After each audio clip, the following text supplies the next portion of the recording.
tentang cara memaknai sholat itu kan. Jadi disampaikan khotib itu banyak orang yang sholat tapi tidak bisa memaknai sholat itu sendiri. Contohnya ada yang sholat, ada juga yang setelah sholat dia mungkin melakukan hal-hal yang tidak baik. Salah satu contohnya mungkin ya sholat-sholat, ya korupsi-korupsi, sholat-sholat, ya judi gitu Ustaz. Begini Ustadz, itu waktu Rasul Isra Mi'raj, dia kan mengimamin sholat. Sholat yang dikerjakan sama Rasul, sholat apa? Sementara perintah sholat belum turun.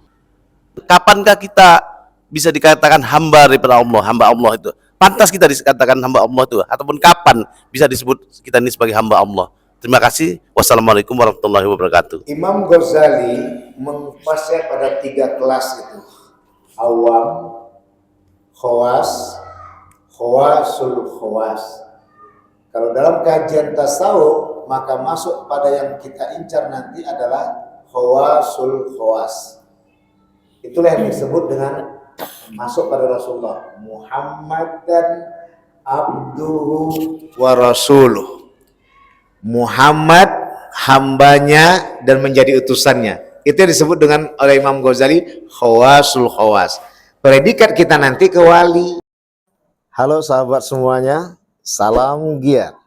Berjumpa di channel Al.Andawi Andi. Jangan lupa klik tombol subscribe dan nyalakan loncengnya ya. Terima kasih. Assalamualaikum warahmatullahi wabarakatuh. Waalaikumsalam warahmatullahi wabarakatuh. Saya ingin menanya tentang sholat Pak Ustadz. Sebelumnya kalau pertanyaan saya ini agak salah atau belepotan, ya mohon dimaklumin. Ya. Tadi saya Jumat di salah satu masjid dan kebetulan membahas tentang sholat, tentang cara memaknai sholat itu kan. Jadi disampaikan khotib itu banyak orang yang sholat tapi tidak bisa memaknai sholat itu sendiri. Contohnya ada yang sholat, ada juga yang setelah sholat dia mungkin melakukan hal-hal yang tidak baik. Salah satu contohnya mungkin ya sholat-sholat, ya korupsi-korupsi, sholat-sholat, ya judi gitu Ustaz. Jadi saya terniang-niang terus itu Pak. Jadi kan buat diri saya sendiri bisa jadi ikhtibar gitu kan. Jadi saya di sini Pak, mohon penjelasannya gimana itu kan tentang memaknai sholat yang sesungguhnya. Itu aja Pak Ustaz. Assalamualaikum warahmatullahi wabarakatuh. Waalaikumsalam warahmatullahi wabarakatuh. Berbicara tentang hikmah sholat, pasnya begitulah kajiannya. Kita kembali kepada dalil nakli dulu. Inna sholata tanha anil fahsya'i wal munkar. Itu dalam kajian sosialnya, bahwa sholat itu mencegah perbuatan keji dan mungkar. Dalam kajian tentang psikisnya adalah ala bidzikrillah tatmainnul qulub. Dijelaskan itu kan alladzina yatma'unal qulubahum bidzikrillah. Ala bidzikrillah tatmainnul qulub.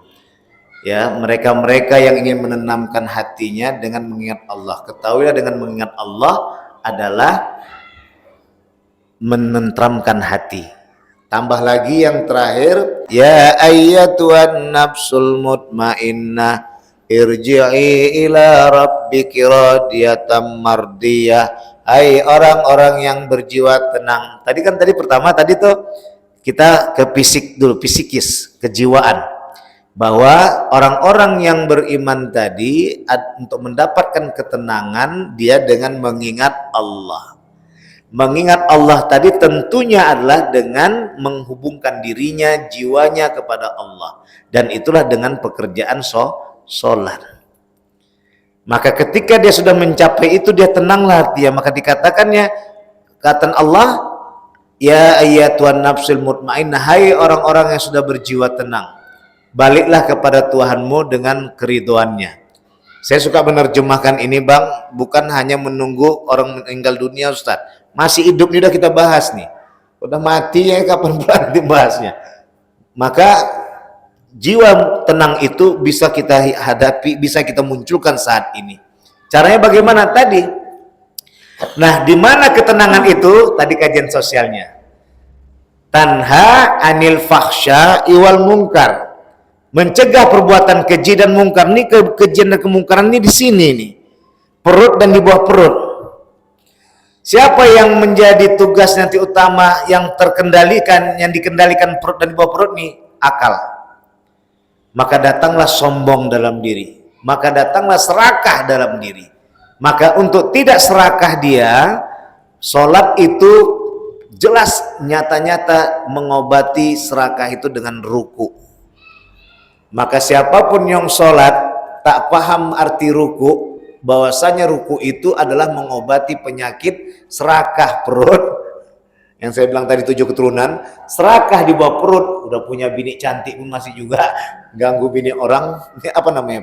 Pengganggu istri orang. Peso, kalau pelakor ya ini laki bini, pebinor, ya kan? Pengganggu bini orang. Ya. Kenapa? Karena dia tadi ketika ruku tak paham dia bahwa ruku itu kan ditekan tuh bang. Ketika bang ruku tadi ditekanlah perut di bawah perut itu. Itulah kita sadar, maka menetes air mata. Terjadilah jangan sampai ya Allah aku serakah dengan menumpuk-numpukkan harta biar aku tak pernah lapar, dan serakah akhirnya biar aku tidak pernah dengan mencari yang sudah ada padaku, yaitu istri yang kucintai. Serakah. Sedangkan sombong diobati dengan sujud. Nah ini yang dimaksud Ustadz tadi, khotib tadi. Berapa banyak orang yang sholat dia bang, korupsi juga, itu tadi tak paham dia arti ruku, tak paham dia arti sujud. Itulah yang sebenarnya dimaksud, bahwa pahamkanlah tentang itu. Maka begitu hebatnya kajian sosial tentang inna sholata tanha 'anil fahsya'i wal munkar, maka datanglah sholat berjemaah.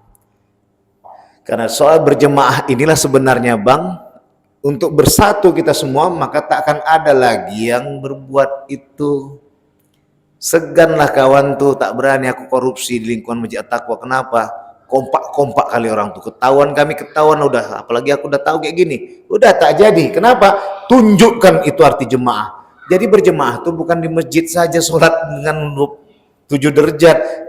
Pahala 27 derajat itu datang karena mampu mencegah perbuatan keji dan mungkar. Maya keji dan mungkar tuh, korupsi itulah, perzinahan itulah, narkoba itulah, judi itulah semua yang disebut dengan keji dan mungkar. Ini sebenarnya bang, kalau diikati, waduh, enak.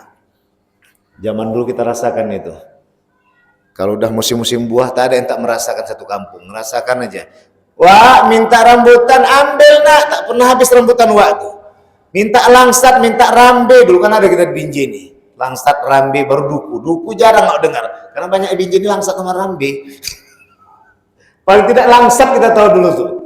Awak baru tahu duku tuh semenjak perantau di Jogjanya. Dulu kalau kita tahu tuh rambe yang paling kenal di Binjai ini. Baru jumpa langsat. Iya Ustaz. Baru terakhir datang duku tuh produk dari Jawanya istilahnya kan. Baru sama lah begitu. Gitu dia bang ya. Itulah sebenarnya maksud Ustaz tadi, berharap bahwa seyogyanya orang yang sholat itu mampu menciptakan kedamaian. Orang yang sholat itu mampu menciptakan kebersamaan. Bapak jemaah situ, bapak astagfirullah ya Allah. Terakhir tiba-tiba bapak, abang keluar dari pintu, bang, kaunya iya. Abang sini sering sholat, iya bang, tak maaf aku bang selama ini aku selalu. Itu sebenarnya enaknya itu sholat berjemaah. Itu makanya alhamdulillah tetap dipertahankan itu. Sallallahu ala Muhammad sallallahu alaihi wasallam. Itu mungkin karena musim ngaji makanya sedikit, kalau nggak ngaji mungkin ramai orang salam-salaman. Bapak dan Ibu, gitu ya bang ya. Yang lain silakan. Ya bang. Iya nanti kalau Pak Haji. Assalamualaikum warahmatullahi wabarakatuh. Waalaikumsalam warahmatullahi wabarakatuh. Begini Ustadz, itu waktu Rasul Isra Mi'raj, dia kan mengimamin sholat sholat yang dikerjakan sama Rasul itu sholat apa? Sementara perintah sholat belum turun. Gimana pas waktu? Waktu Isra Mi'raj kan Rasul kan sholat mengimamin nabi-nabi yang lain, ya kan?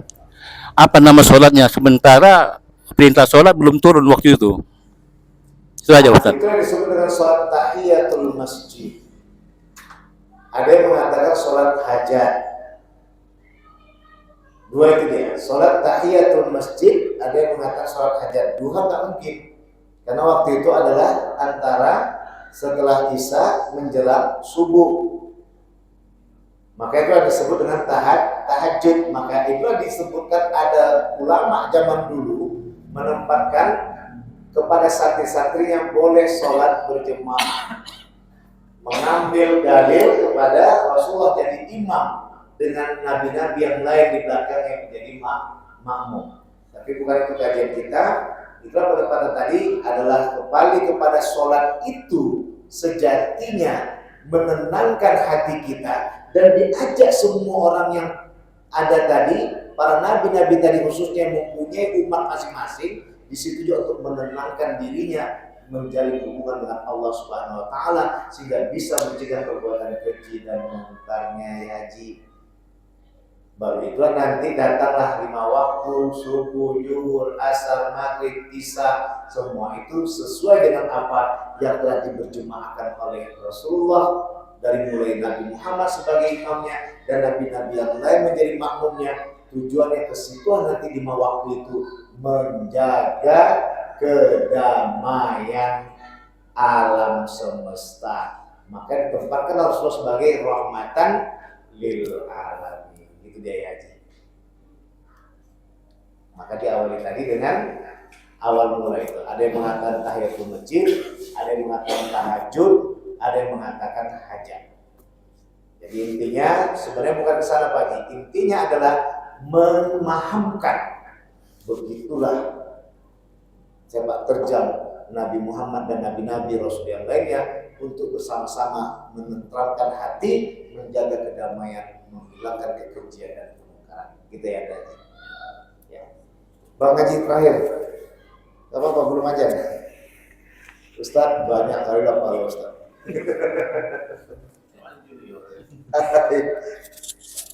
Assalamualaikum warahmatullahi wabarakatuh. Waalaikumsalam warahmatullahi wabarakatuh. Terima kasih. Saya menyambung tadi yang Pak Ustadz sampaikan tadi tentang surat Al-Fat 27 sampai 30 tadi.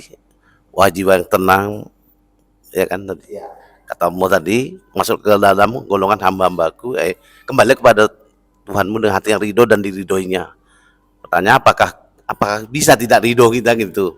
Kemudian masuk ke dalam golongan hamba-hambaku dan masuklah ke dalam surgaku. Sebenarnya golongan hamba-hamba itu yang mana? Kemudian kapankah kita bisa dikatakan hamba daripada Allah, hamba Allah itu? Pantas kita dikatakan hamba Allah itu? Ataupun kapan bisa disebut kita ini sebagai hamba Allah? Terima kasih. Wassalamualaikum warahmatullahi wabarakatuh. Imam Ghazali mengupasnya pada 3 kelas itu. Awam, khawas, khawasul khawas. Kalau dalam kajian tasawuf maka masuk pada yang kita incar nanti adalah khawasul khawas. Itulah yang disebut dengan masuk pada Rasulullah. Muhammadan abduhu wa rasuluh. Muhammad hambanya dan menjadi utusannya. Itu yang disebut dengan oleh Imam Ghazali khawasul khawas. Predikat kita nanti ke wali. Kan ada Rasul, Nabi, wali. Itu dia, mukjizat, karomah. Nabi itu juga dapat mukjizat, tapi untuk pribadi dia, tidak ada kewajiban untuk orang banyak. Tapi Rasul disitulah mukjizat. Kemudian wali itu yang disebut dengan karomah. Nah ini disebut dengan yang pertama khawasul khawas. Yang kedua ada khawas, yang kadang dalam 5 tahun ini bagus, kejadian sedikit turun lagi. Yazid wa yangkus. Yang terakhir awam, itu baru boleh belajar. Nah, kaidah hamba Allah, siapa yang mengatakan asyhadu alla ilaha illallah wa asyhadu anna muhammadar rasulullah, termasuk yang abang dah tanyakan tadi, kawanan yang orang-orang yang sholat itu masih dikatakan hamba Allah, tapi yang dalam aspek keislaman, tapi belum kepada kesejatian keimanan. Kalau bahasanya itu adalah fikihnya saja dia Islam, tapi belum dikaitkan dengan tauhid, dengan tasawuf. Pada dasarnya Abdul Ratami menempatkan tadi ada tauhid, fikih, tasawuf. Maka dengan izin Allah menghadirkan tauhid itu sama dengan adab, sama dengan iman, fikih sama dengan ilmu, sama dengan Islam, tasawuf sama dengan akhlakul karimah, sama dengan ihsan. Itu dia. Makanya tadi hamba berani mengatakan adab itu tauhid. Jadi Bangda Haji disitu tempatkan tadi ya ayatun nafsul mutmainnah, pada dasarnya masuk kepada predikat. Ya tak ada yang wali mengaku dirinya wali kecuali wali kelas sama wali murid, karena tak tahu nanti kepada siapa ngambil raport, kepada siapa guru ngasih raport.